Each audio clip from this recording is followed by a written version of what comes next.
Et salut les récupérateurs. Puis on s'attaquera à démonter ce batteur électrique qui ne fonctionne plus et voir combien ça peut nous rapporter. À mon avis, pas grand chose, mais ça devrait aller vite. Je teste une nouvelle caméra, on verra un petit peu ce que ça donne. J'espère qu'il n'y aura plus tous ces foutus autofocus là. Peut-être que l'éclairage ne sera pas bon, on adaptera ça aux fonctions. Et on va partir là-dessus. Donc on commence comme d'hab, on enlève les vis. Je vais faire, c'est que je vais hop.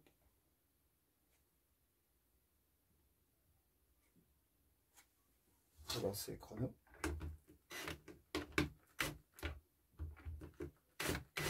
On a déjà une vis qui va nous faire chier. Sinon c'est pas rigolo.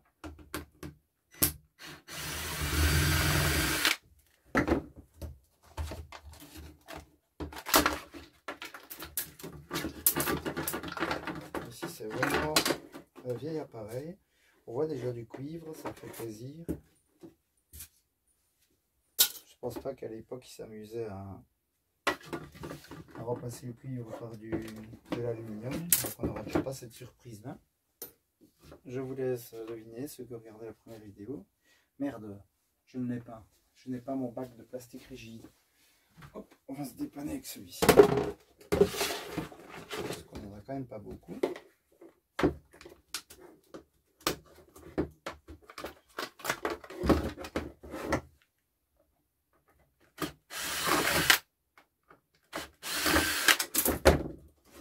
Ok, on va couper le câble.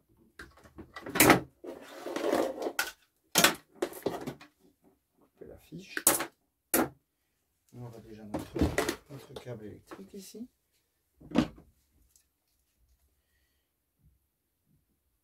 J'ai l'impression que les fiches, on va galérer à les sortir, donc je ne vais pas le faire. Ici, normalement, c'est du laiton. Les deux petites fiches qui sont ici. Là, je vois que c'est recouvert par une couche de plastique, donc il faudrait l'enlever. On va pas s'emmerder avec ça. Plastique. Plastique. Caoutchouc.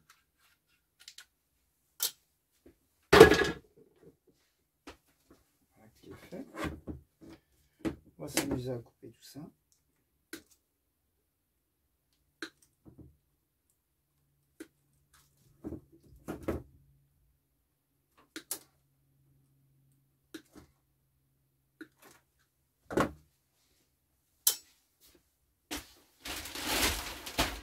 Une poubelle qui est très vide, donc elle ne tient pas encore bien en place.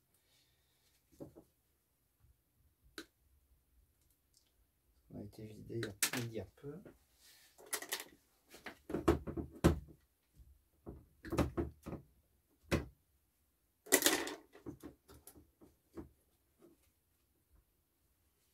Qu'est-ce que c'est que ça? Des machines que j'ai jamais fait non plus. Petit bout de câble qui restera là. Hop.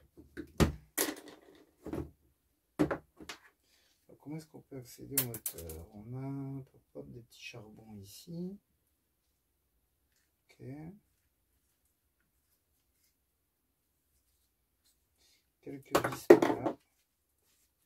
Évidemment, plus on le scoop, il y a des vis qui tombent, donc il suffit peut-être de le secouer pour qu'il se démonte tout seul. Ici.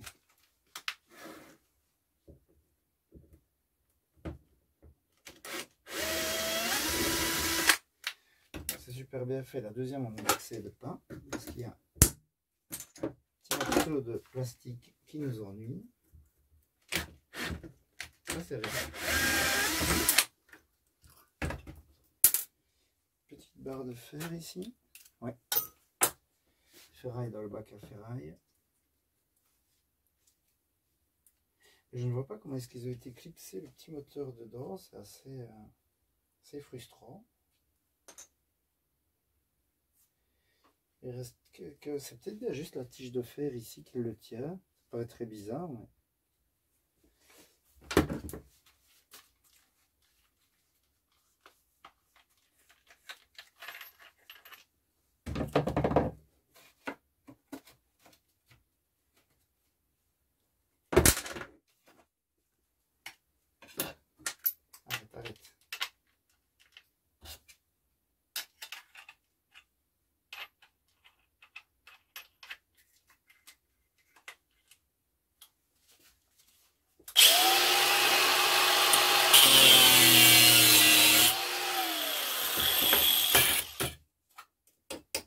Ah, une partie quand même d'aluminium.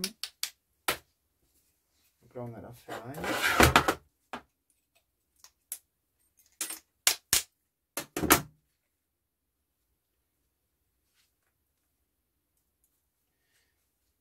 J'ai l'impression que c'était bien la ferraille qui a empêché le moteur de bouger. Donc là il va pouvoir sortir. On va encore enlever les quelques vis qui se trouvent là.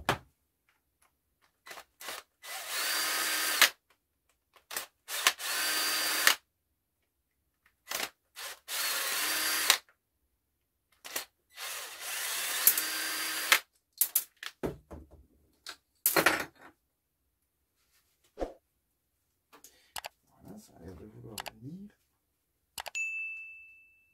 En tout cas une partie.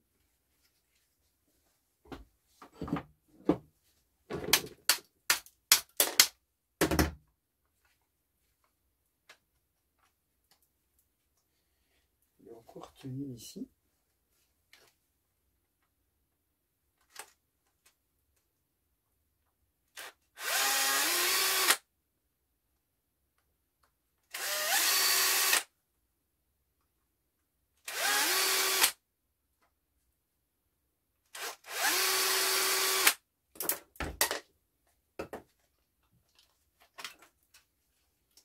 Le voici sorti. Là on a quand même du genre de carter à lui. C'est du plastique rigide comme d'hab. On arrive au bout.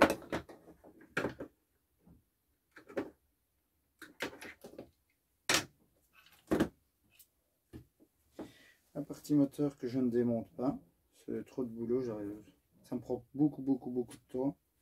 Cette partie là va dans les parties moteur électrique, on va se la mettre de côté, ça vous prendra encore dans le calcul.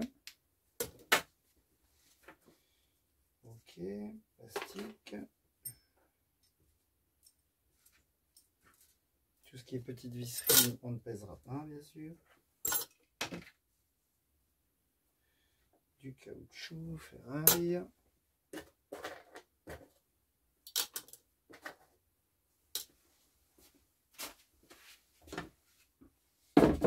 Pour les plastiques, je pense qu'on est plus ou moins bon. On va remettre le bac ici en dessous.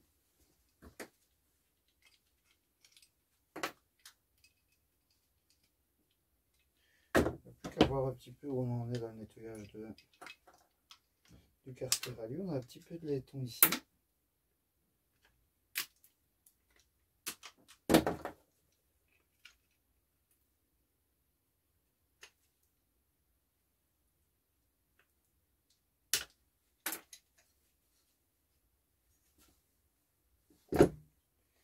S'il y a des tout petits morceaux de plastique, on va quand même essayer de les enlever. Je vais retrouver une autre petite chasse justement. On va voir si le tabouret nous sert un petit peu.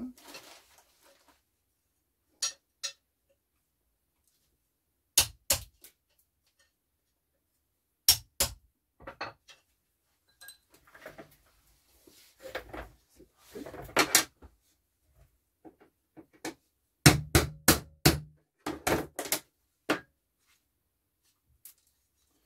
Nickel.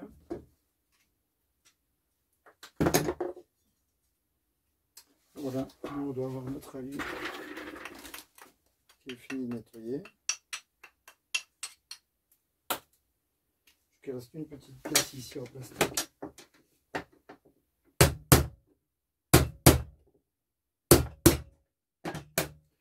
Je suis pas sûr que je suis obligé de nettoyer comme ça, c'est moi qui le veux. Je pense que je sais même pas s'il contrôlerait en soi.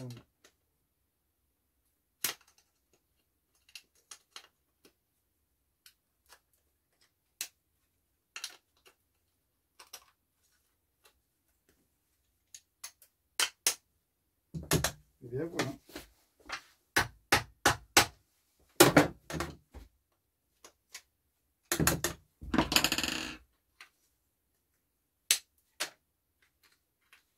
On l'aura vraiment bien nettoyé. Donc on a notre alu.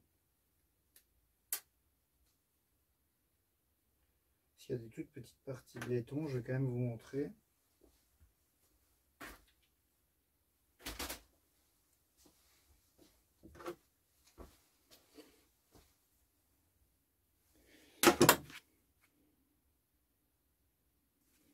Vous voyez ici tout ce qui est jaune, c'est un peu du laiton. C'est pas énorme. On avait déjà fait l'autre fois. Hein, Bon, ça dépend vraiment. Si j'ai beaucoup à faire, je ne les démonte pas. Vous voyez, c'est quand même chaque fois. On va de nouveau les mettre de côté, mais on n'aura rien. Au rapier, on avait pesé, on avait, je ne sais plus moi, 4 grammes la dernière fois, c'était anecdotique. Histoire d'aller au bout des choses, on va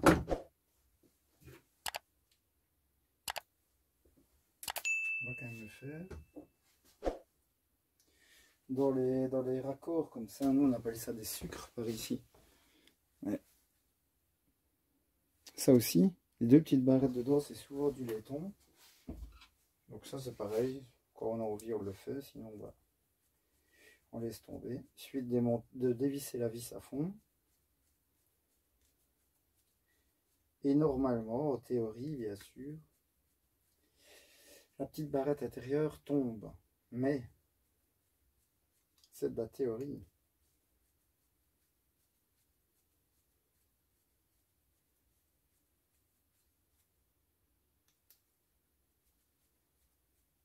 Voilà, on arrive au bout de celle-ci. Vous voyez, c'est vraiment de la théorie. Hein, parce que chez moi, ça ne tombe pas du tout. Alors si je peux aller plus loin avec la vis, mais je ne pense pas.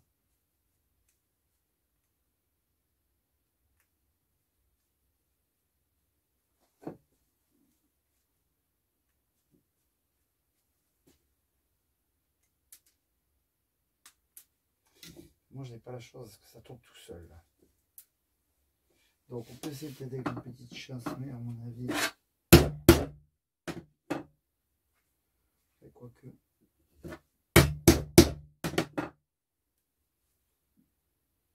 Vous voyez, moi, je trouve que c'est toujours un peu la galère. Donc, une des seules manières, entre guillemets, c'est de donner un coup de cutter ici, sans se couper les doigts, sinon là, on n'a rien gagné du tout. J'essaie de vous en montrer histoire de.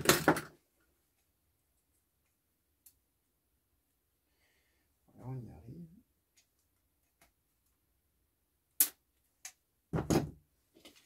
Aller perdre le doigt de la manœuvre, ce serait quand même un peu con.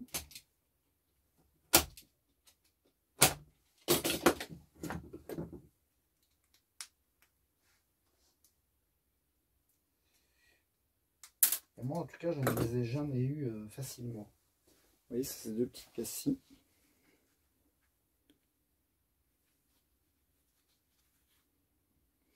On va quand même vérifier. Donc, petit coup de lime magique.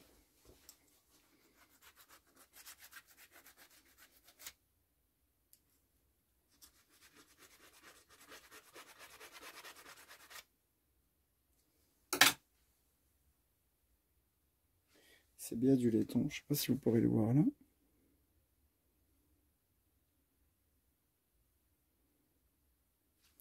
Difficile de le voir à la cam.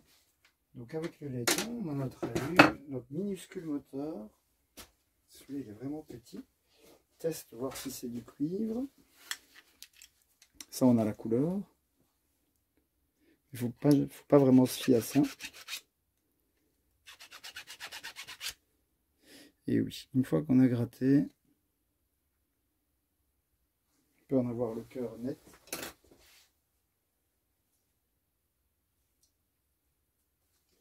Et donc voilà. Donc ici, comme d'hab, il y a plusieurs techniques. Petit coup de disqueuse, donc c'est ce que je fais systématiquement.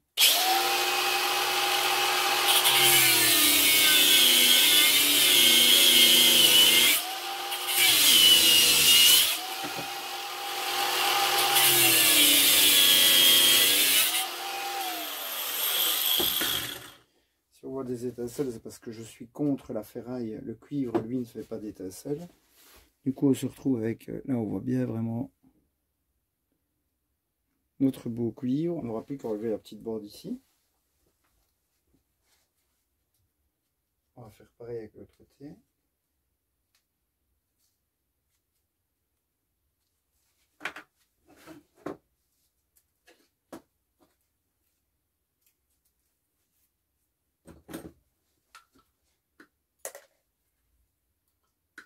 poignée, on va couper ça dehors.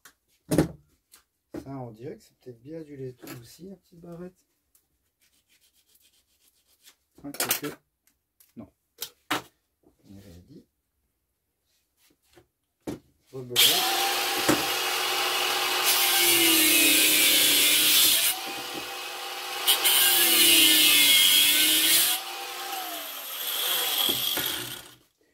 Je vous conseille toujours de disquer ou de couper, peu importe, toujours au plus près.